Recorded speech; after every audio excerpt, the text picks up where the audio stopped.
Today's lesson is over angles, and the goal by end of the lesson is you'll be able to classify angles by their measures. Let's review some angle measures and their classifications. These are things I believe you already know. So an acute angle, this is an angle whose measure is less than 90 degrees. A right angle is an angle whose measure is exactly 90 degrees, okay? It makes that little corner there. And if you guys see that little line right there, that is automatically telling you it's a right angle, the little box. And then an obtuse angle is an angle that is between 90 degrees and 180 degrees. Okay, very important to know that it's between these two. It's not just bigger than 90, because when we get to 180, we get what's called a straight angle, and it just makes a straight line.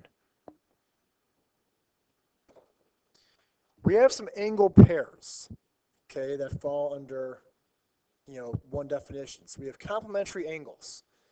These are two angles whose measures equal 90 degrees.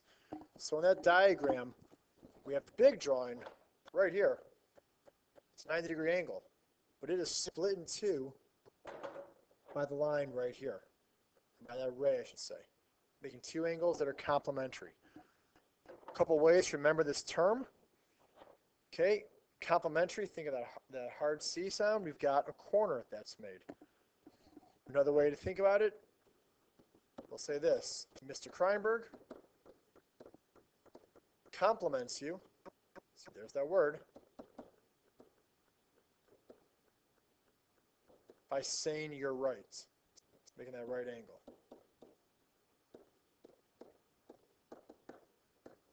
So in that little expression, we've got compliments and we've got right. Complementary angles, they form a right angle, which is 90 degrees. Next, we have supplementary angles. These are two angles whose measures equal 180 degrees. So like complementary, we've taken this 180-degree angle, and it's been split by that ray, making two angles. We'll add those measures up, it'll equal 180 degrees.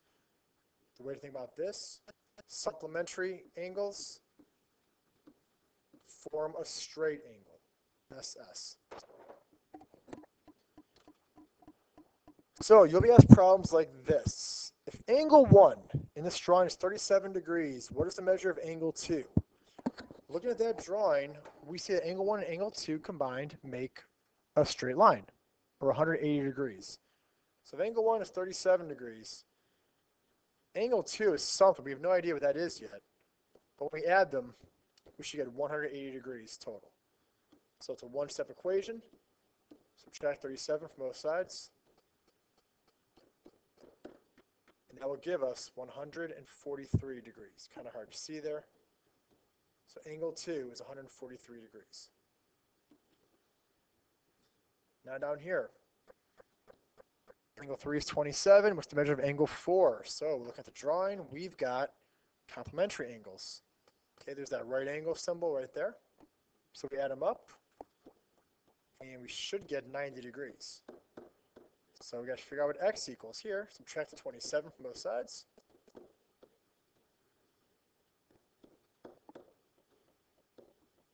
Angle 4 is 63 degrees.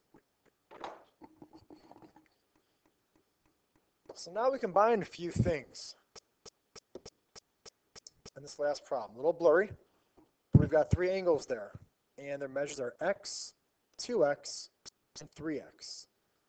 And if we add them all up, we should get a total of 90 degrees because, hard to see, we have a right angle symbol there. So it's just this equation.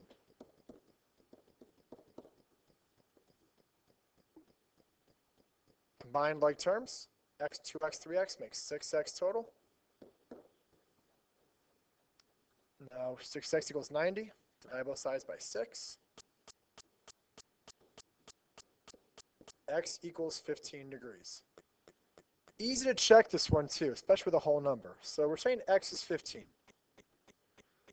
2 times x, that's going to be 30. 3 times x, 3 times 15, makes it 45. We're just plugging in that 15 for x. If we add these all up, we should get 90 degrees, which we do. Brief lesson, but this concludes the lesson over angle measures. We will practice this in class tomorrow.